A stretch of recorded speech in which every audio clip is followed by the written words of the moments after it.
From Seed to Bloom, Critical Race Theory, Part 2. CRT originated in the 1970s, branching from its root ideology, critical theory.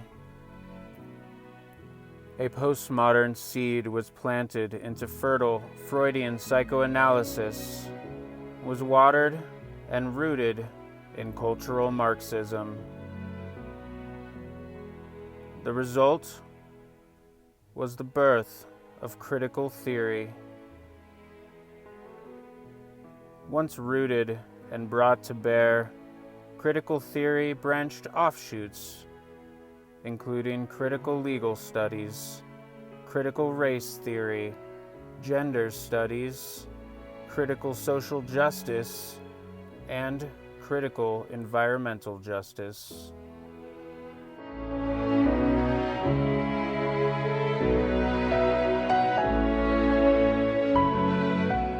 Mr. Secretary, I have received, along with Congressman Crenshaw, several hundred whistleblower complaints about Pentagon extremist and diversity training. I want to share just a small selection of what your own troops are saying. And Mr. Chairman, I have a longer list that I'd like to submit for the record.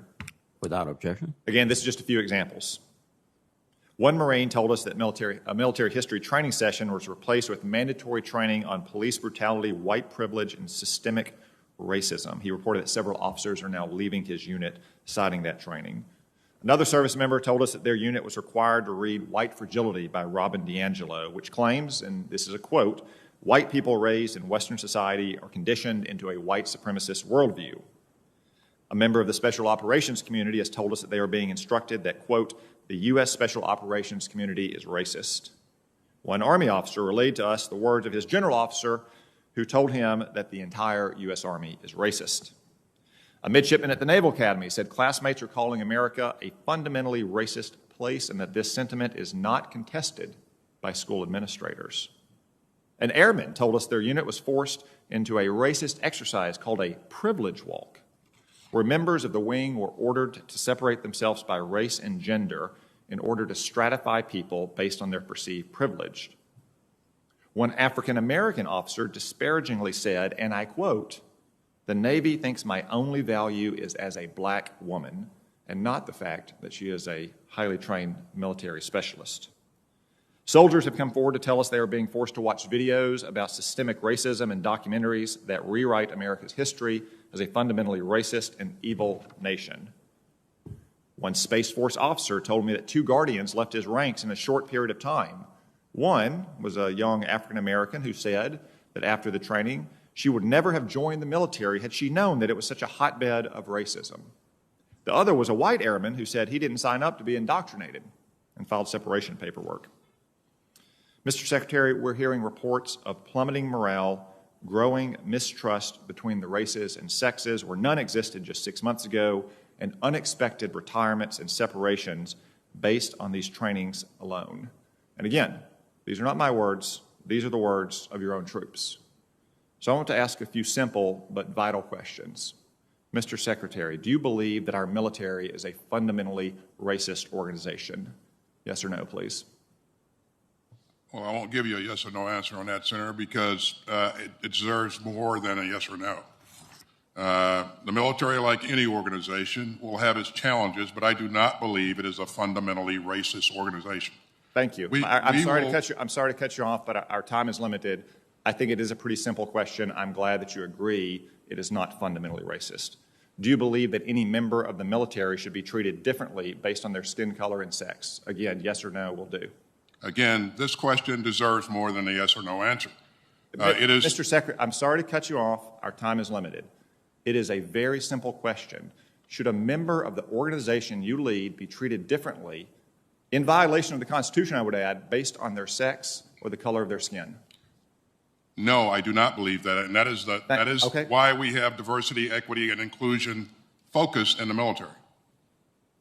And the military, for decades, has been one of the institutions in the society where you are most likely to get ahead based on your own performance, on your own merit, irrespective of the color of your skin or where you came from or who your parents were. Senator, I absolutely Secretary. agree with that, and I am an example of that. Your But distinguished I would career also, is an I would also say that Mr. Secretary, your career is an excellent example of that. But I have more questions based on the reports we've seen. The military has included the works of critical race theories on its reading list by authors like Abraham Henry Rogers, who now calls himself Abraham Kendi, and Robin DiAngelo. Mr. Kendi has written, quote, "The only remedy to past discrimination is present discrimination. The only remedy to present discrimination is future discrimination," end quote. Do you agree with that proposition? I've not read that, and I don't, I certainly don't agree with what you just said, but Mr. Secretary, it's always important to have the full context of anything that you're being asked to evaluate.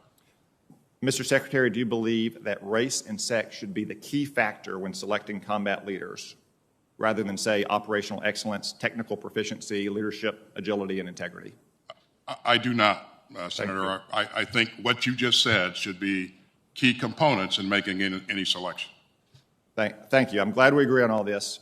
So let me just wrap up by saying this. If troops are subjected to the kinds of trainings drawing on critical race concepts like America and our military is inherently racist, or certain races are inherently privileged, other races are inherently victimized, given what you've said, should they report it up their chain of command or to the Inspector General or to other appropriate channels? They've always had, yes, they should. They've always had that ability to do that, and I would recommend that in the future. I would also say that diversity, equity, and inclusion is important to this military now, and it will be important in the future. And so we're going to make sure that our military looks like America, and that our leadership looks like what's in the ranks of the military. When a Democratic president took over, Andrew Johnson. First thing he did is went down and took away the guns of the blacks who were given this property throughout South Carolina, Florida, and Georgia. And then they came back and took away their property. The KKK, Democrats. Jim Crow, Democrats. And guess what? The KKK was actually eliminated in 1985 until Woodrow Wilson, Democratic president, decided to bring it back with Birth of the Nation that he showed in the White House. And a few years later, it was Democrats who burned Wall Street down, Democratic KKK. Slavery was and still is an evil. Whether it's 83 years of history in our nation, or the prior 3,000 years of history, or the presence today around the world. Reparation is divisive. It speaks to the fact that we are a hapless, hopeless race that never did anything but wait for white people to show up and help us. And it's a falsehood. It's demeaning my parents' generation, that one of the greatest generations in the history of our country. We have a history of millions of middle class and wealthy Black Americans throughout our 20th century who achieved their dreams. Instead of a theory, I'd like to share the reality of a race whose history of success in America has been stolen, and what we can do to repay that damage. I grew up in the Deep South, Tallahassee, in the 50s and 60s, where we believed in commanding respect, not begging or asking for it. We did that by meritocracy, by winning, not just in sports and entertainment, but in every discipline: math, science, exploration, innovation, farming, enterprise. We had a reputation, as the Asian community today has a reputation of winning respect. That was the Black community back in the 60s. We led our country in the growth of the middle class, led our country in men matriculating from college, led our country in men matriculating from college, from men committed to marriage over 70%, and percentage of entrepreneurs over 40%. That 40% equated to 50 to 60% of Black Americans across our country, from New York to Tallahassee to Texas to California, part of the middle class. I grew up in that middle class in the 50s. And believe me, they were not sitting back waiting for white people to give them a break. They were making it. I remember Perkins Service Station, Speed Grocery Store, Baker's Pharmacy, FAMU Hospital, where only Black doctors and nurses worked. We were taught about pride in our country, pride in our race. We were taught about Christus Addis, the first American martyr who died in the Revolutionary War, the Tuskegee Airmen, and over 100,000 Black men who fought the wars against the godless ideology of Marxism and socialism and communism those same ideologies are now thriving in our educational institutions. We were taught to recognize and appreciate progress. In 1973, entered the NFL, no black quarterbacks, middle linebackers, free safety, because those are white thinking positions. 40 years later, we're now electing a president of the United States as a black man, vice president of the United States, a black woman. And we say there's no progress. Only those who say there's no progress, those who do not want progress. The greatest gift that we had with President Obama was our American people saying, finally, we can close this chapter. Finally, we can move forward. And what have we done since? That has divided us even more with critical race theory being introduced around the same time. We have a community now that lives the American dream, look around this room and see the middle class that we have developed and more. And yet we tell those who are striving to get where we are that they can't because white people won't let them. That to me is treacherous, it's traitors. For us to tell others who want the American dream that they can't achieve it because other people with a white skin won't let them do that. If you want to repay the black American community, give us back our history. It was Karl Marx who said, the first battleground is rewriting of history. And that's exactly what's been happening. You take away our history, you take away pride in our past, appreciation for our present, and a vision for our future. And that's what you're seeing in Chicago, Baltimore, Ferguson. Every place Democrats oversee a black community is misery. And we're going to blame white people? How about an ideology? How about we take ownership? Educate our young people again. Give them jobs, opportunities again. Tell them that the way to get in this country is through free market. Allow them to take away the regulations, allow them to run their own businesses. Don't burn down their businesses every year because a white police shoots a black person. When you have black people, 93% of the thousands of black people being killed are by other black people. Crime is a true issue. And with that being said, we are not a hapless, hopeless race. We're just like everybody else. Give us a break and we'll make it happen. Stand back and you see how great our nation, our community truly is. Give us an opportunity. We get that done, and I yield back. Gentleman yields back.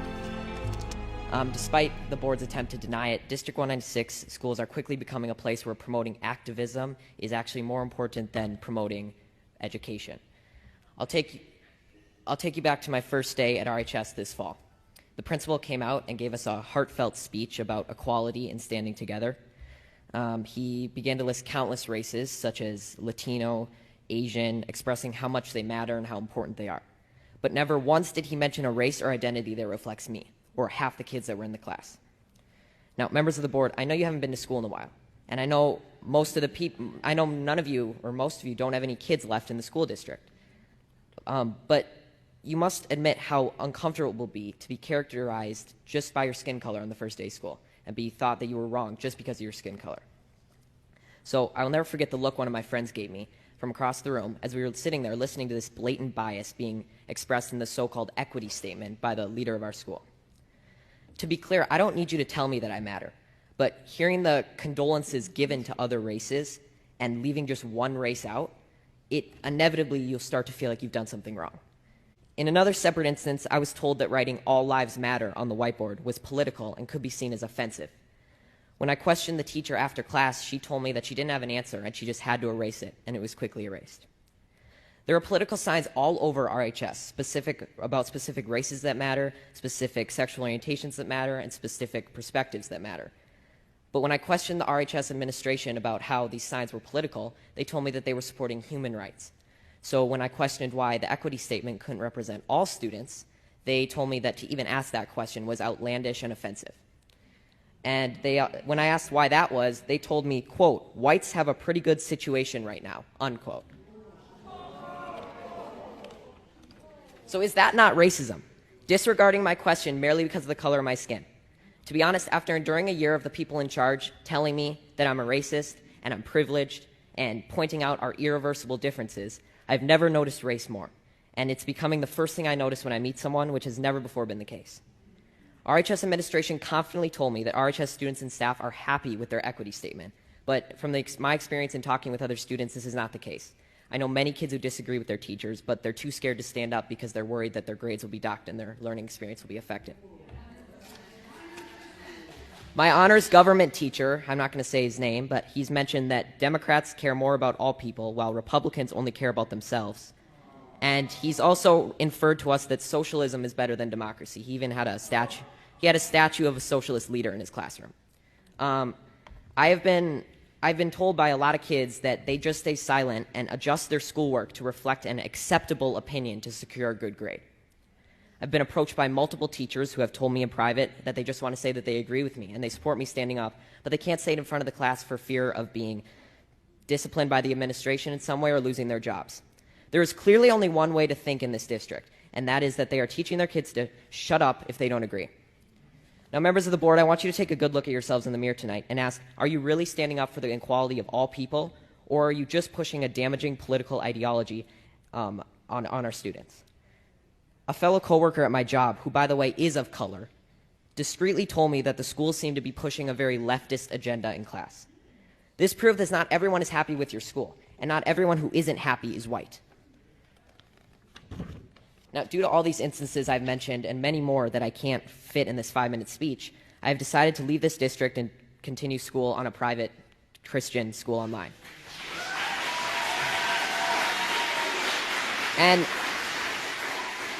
And there will be sacrifices, and I will not get to walk in the graduation ceremony or attend milestones at RHS, but I will be able to learn in an environment that is not intent on punishing me daily for my skin color and political views.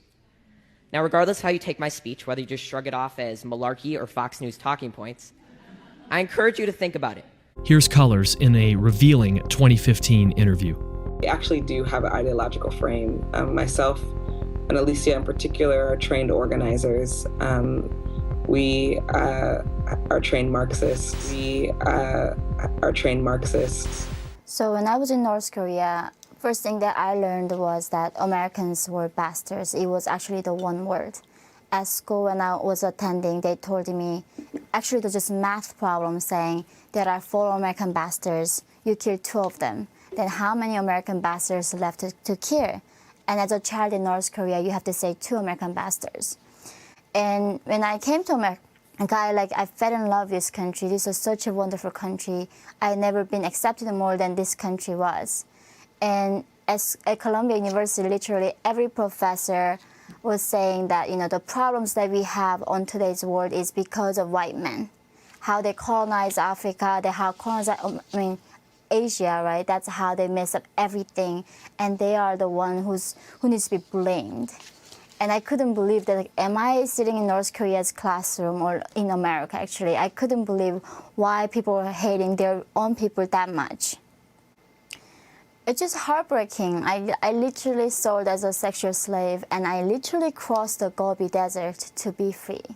And now I thought I landed in a country where I can say what I believed and have my, freedom to think. However, now I end up in a country, I have to constantly censoring my speech because now in the name of a safe place, Colombia was told us what we cannot talk about. Yeah. And I am so concerned, if America is not free, I think there's no place else is left that is free. And I think that's why it's really alarming to me. My used to be enemy was Kim Jong-un. I have been on the killing list of Kim Jong-un for many years because I spoke out in the West about the suffering of North Korean people. My 3 generations of family got punished. But now, it's ironically enough, so many Marxists and communists, Maoists, Leninists, and sending me death threats. And this is such an irony that I don't even know how to respond. That this is a war that against socialism and communism. The fact that I come from North Korea and saying, North Korea started as a communist country. It began as, let's make it the most equal society in the world. Now the regime made 50 different classes based on your status, based on what your great-great-grandfather did. And when I went to Colombia, that's when I shocked. They say, because your ancestors owned the slaves, that you must be guilty. You are privileged because you're white. And this is injustice because you can never choose your ancestors. You don't choose your race. And people in North Korea being punished for, certain class. And in this America, the same thing happening right now. I'm going to read Zora Neale Hurston. Her autobiography, Dust Tracks on the Road, which was written in 1942, I think got this completely right. And it's worth reading a somewhat long excerpt from it. So this is Zora Neale Hurston in 1942. There could be something wrong with me because I see Negroes neither better nor worse than any other race. Race pride is a luxury I cannot afford. There are too many implications behind the term. Now suppose a Negro does something really magnificent, and I glory not in the benefit to mankind, but in the fact that the doer was a Negro. Must I not also go hang my head in shame when a member of my race does something execrable? If I glory, then the obligation is laid upon me to blush also. I do glory when a Negro does something fine. If I do glory when a Negro does something fine, I gloat because he or she has done a fine thing, but not because he is a Negro. That's incidental and accidental. It is the human achievement which I honor. I execrate a foul act of a Negro, but again, not on the grounds that the doer was a Negro, but because it was foul. A member of my race just happened to be the fouler of humanity in that case. In other words, I know I cannot accept responsibility for 13 million people. Every tub must sit on its own bottom regardless. So race pride in me had to go. And anyway, why should I be proud to be a Negro? Why should anyone be proud to be white or yellow or red? After all, the word race is a loose classification of physical characteristics. It tells us nothing about the insides of people. Pointing at achievements tells nothing either. Races have never done anything. What seems race achievement is the work of individuals. The white race did not go into a laboratory and invent incandescent light. That was Edison. The Jews did not work out relativity. That was Einstein. The Negroes did not find out the inner secrets of peanuts and sweet potatoes, nor the secret of the development of the egg. That was Carver and Just. If you're under the impression that every white man is an Edison, just look around a bit. If you have the idea that every Negro is a Carver, you'd better take off plenty of time to do your searching. No, instead of race pride being a virtue, it is a sapping vice. It has caused more suffering in the world than religious opinion, and that is saying a lot. Social justice sounds like such a good idea. Who doesn't want social justice? Nobody says, do you know what society really needs? Less justice. Whatever our politics are, our ethics, our philosophies, our religions, or lack of all of the above, we generally all want to make the world a better place. And yet we differ on how to achieve social justice and what it will look like. These differences can be productive. The conversations they engender between people with very different views helped us make our societies fairer and more accommodating of all kinds of people. Over the last 500 years, and rapidly gaining in steam over the last 200, and particularly the last 50, we've set up secular, liberal societies. Now, I'm going to use the word liberal in this talk, but because I know we've got a lot of Americans here, I'm going to need to stress that I am using this in the general sense of freedom and openness, and the opposite of illiberal. So we're not talking about left-wing as it's sometimes used in America, or right-wing as it's sometimes used in Australia, but an all-encompassing focus on individual liberty and the positive impact of the free exchange of ideas. So, over the last 500 years, but really recently, this has, with the civil rights movements, we've really sort of moved into a properly liberal age. Freedom of religion and freedom from religion. Equal opportunities for people regardless of gender, race, or sexuality. Science and reason have become the dominant, or if not dominant, at least the most respected way of establishing what is true. And this has been used to make remarkable advances in medicine and technology. The notion of the marketplace of ideas, in which everybody could participate, everything could be said, and in principle, ideas are evaluated on their merits and hammered out. This has resulted in the most scientifically, medically, and technologically advanced societies humanity has ever known. It's resulted in the most free and equal societies that have ever existed. Social justice has taken a leap forwards. And yet there is a movement that presumptuously labels itself social justice, as though it alone holds the key to this, as though everybody else is actually seeking something different. This movement is not conservative, although it shares some values around segregation and purity with the far right. It's not liberal, although it speaks a liberal language of diversity, plurality, and inclusion. And it's not Marxist, although it pays some lip service to anti-capitalism. Social justice is a highly counterintuitive movement which speaks its own language and has its own conceptions of the world. Accordingly, it is frequently misunderstood, miscategorized, and attempts to counter it frequently fail. Conceptions of social justice that are rooted in critical theory don't look much like the common understanding of social justice. People see the symptoms of the social justice movement quite clearly. They might refer to them as identity politics or political correctness, call-out culture or cancel culture. It's been hard to miss the demands to decolonise everything from curricula to hairstyles. The tearing down of statues, defacing of paintings. Pronouns have become a matter of paramount political importance. They've also become much harder to navigate and use correctly in both a political sense and a grammatical one. It's common now to hear that all men are sexist and all white people are racist. If one protests at this, one is told it's simply impossible not to be, due to the system of socialisation that we've all been through. It seems that every day we hear news of a comedian being cancelled for a problematic joke, or a celebrity offering a grovelling apology for the unintended misuse of a word, or that someone in the public eye has been found to have said something 20 years ago which is now considered racist, sexist, or homophobic.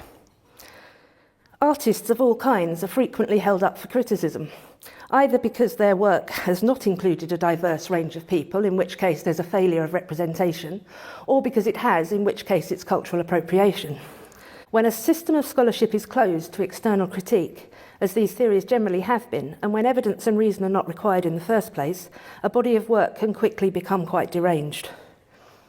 What has happened over the last 30 years is that concepts have been built upon concepts, leading to a towering mountain of theory, none of which has ever borne much relation to reality.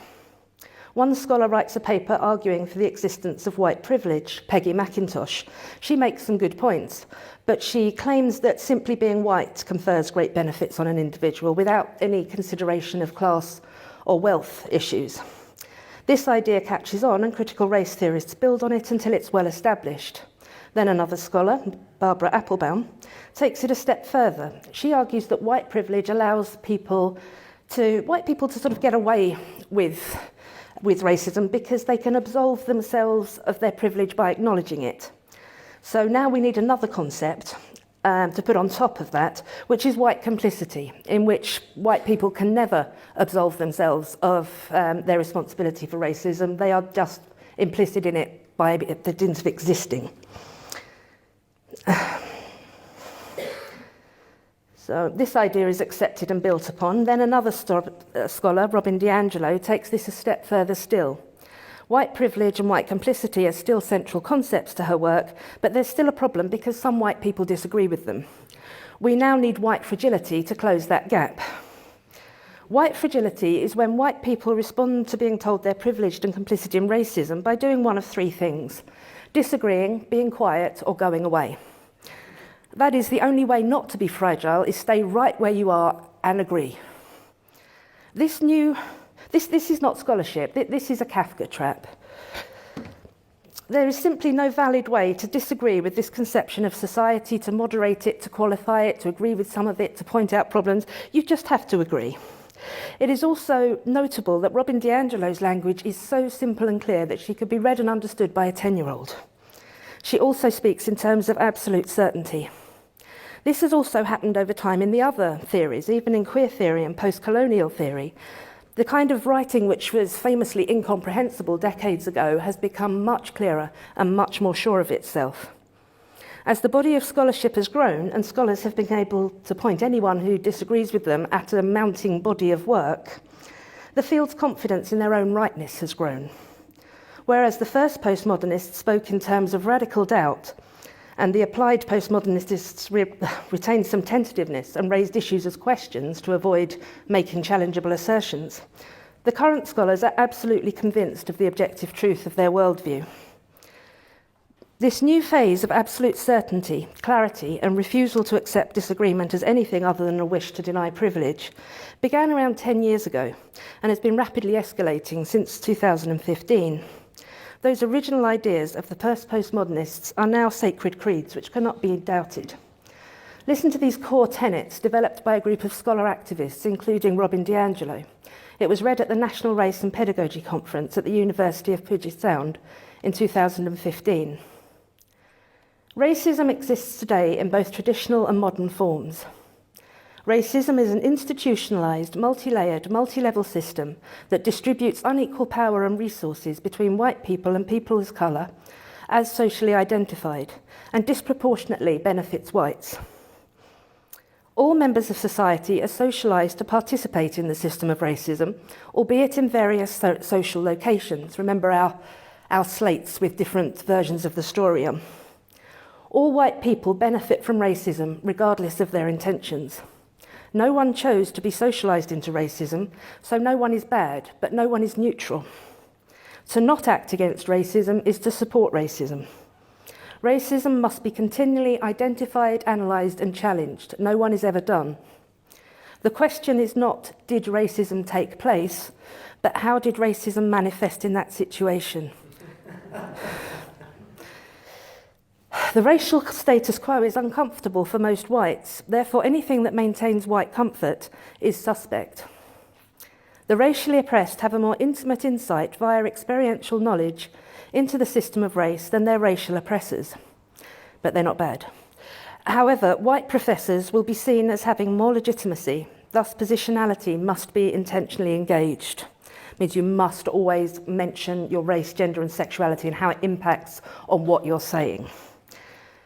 Resistance is a predictable reaction to anti-racist education and must be explicitly and strategically addressed.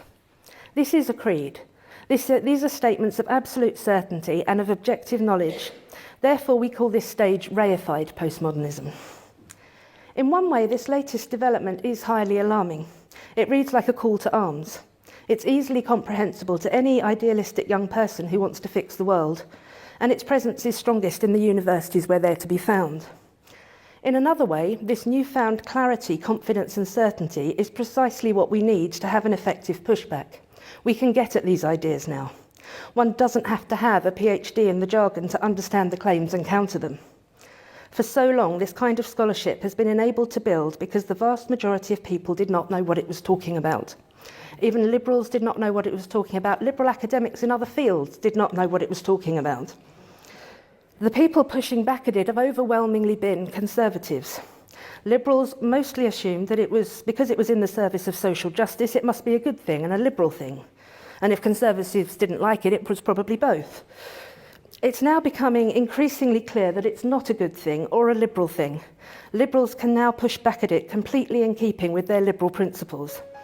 In my talk this afternoon, I'm going to suggest that we can do that by looking at the core tenets of social justice, by acknowledging how much of it is good and how it's then going wrong, how we can do it better. Thank you. Unlike traditional civil rights discourse, which stresses incrementalism and step-by-step progress, critical race theory questions the very foundations of the liberal order, including equality theory, legal reasoning, Enlightenment rationalism, and neutral principles of constitutional law. Say, what?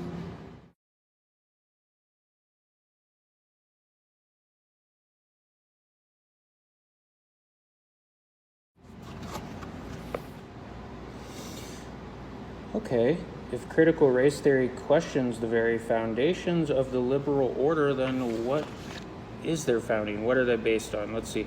As the reader will see, critical race theory builds on the insights of two previous movements, critical legal studies and radical feminism, to both of which it owes a large debt. So most would agree that our system of white over color ascendancy serves important purposes, both psychic and material, for the dominant group. Dominant group. Let's see, are we talking about the financial hegemony, the medical hegemony, the leftist domination of mainstream media and fact checkers and every highway of communication that public discourse takes place in? The second feature, sometimes called interest convergence. All right. Derek Bell. We've heard about that. Very interesting. And I remember that the black law students had organized an orientation for the first year students. And one of the persons who spoke at that orientation was Professor Bell. And I remember him sauntering up to the front and not giving us a lecture, but engaging us in a conversation. Open up your hearts and your minds to the words of Professor Derek Bell. Let's do as we were told and open our hearts and minds to the words of this controversial figure. Now, here he is talking about what it was that kept an old friend of his motivated during a time when racial tension was running high in the 1960s. Why do you do it? And she said, Derek, I'm an old lady. I live to harass white folks.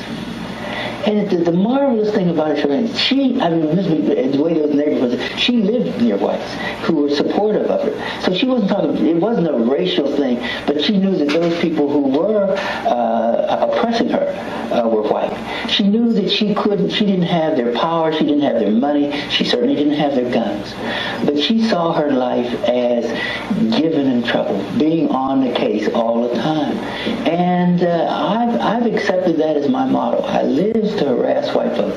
So those at Harvard and some of the other places need to be on guard. Now, concern about Bell's radicalism was raised back in 1990 by our next guest, renowned economist and author Thomas Sowell. Now, here's what he had to say about Professor Bell. Derek Bell? Yes. Harvard Law School black man? Yes. Threatened the law school if they didn't hire a black woman? Yes. He's leaving. Well, no. Well, he's taking. If I understand it correctly, he's taking unpaid leave until such time as they hire a woman of color, as he says. But he's also said that by black he does not mean skin color. He means those who are really black, not those who think white and look black. And so what he's really saying is he wants ideological conformity in the people that are hired to fill this position. I mean, is he a hero? To me? No, basically, I mean, from the press coverage you've seen, is he a hero to the... Well, he's looked at as an idealist who is self-sacrificing and so on. I suppose one could have, if one wanted to look at it that way, seen Hitler that way in his early days. It's just a question of where that kind of idealism leads. He has launched a despicable attack on a young black professor at the law school who doesn't go along with this. Okay. Let's see, what else do they say about civil rights? They say also see liberalism. Okay. Liberalism, generally a good thing, I would say. Critique of liberalism, critique of. Okay. Well, let us see. Are the liberals listening? We're going to critique you. Okay, just skipping down to their conclusion here. Civil rights gains for communities of color coincide with the dictates of white self-interest. Little happens out of altruism alone. Interesting, okay. So distrust of liberalism is the critique of critical race theorists. Let's see. Scholars question whether the much vaunted system of civil rights remedies ended up doing people of color much good. In a classical article in the Harvard Law Review, Derek Bell argues that civil rights Advances for blacks always seem to coincide with changing economic conditions and the self-interest of elite whites. Sympathy, mercy, and evolving standards of social decency and conscience amounted to little, if anything. Okay, liberalism. Okay, 26 through 31. Critique of liberalism. As mentioned earlier, critical race scholars are discontented with liberalism as a framework for addressing America's racial problems. Maybe they would consider fascism or tyranny. I don't know. If liberalism doesn't work, what does? Many liberals believe in color blindness and neutral principles of constitutional law. Yeah, judge one on their character, not the color of their skin. Sounds about right. They believe in equality, especially equal treatment for all persons, regardless of their different histories or current situations. Yeah. Some even managed to convince themselves that the election of Barack Obama, with the election of Barack Obama, we arrived at a post-racial stage of social development. Being on the case all the time. And I've accepted that as my motto. I live to harass white folks. So those at Harvard and some of the other places need to be on guard.